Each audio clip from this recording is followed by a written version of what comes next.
Ku danna subscribe kana ku danna ƙararrawar sanarwa domin sanar da ku sabon shirye-shiryenmu da zarar mun ɗora. MBS Entertainment gidan nishaɗi mun gode. Barkanku dai masu sauraron mu. Ina da kowa barka da wannan lokaci da fatan kuna nan cikin ƙoshin lafiya.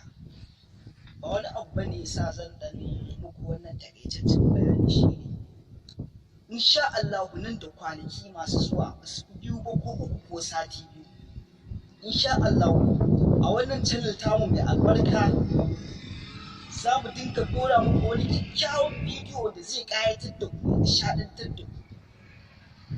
Kawai abin da za ka yi shi ne ka danna mana subscribe kana ka danna ƙararrawa domin sanar da ku duk abin da muka ɗora ba tare da wani ka sha wahala ba. Ku kasance tare da mu MBS Entertainment muna tare da ku.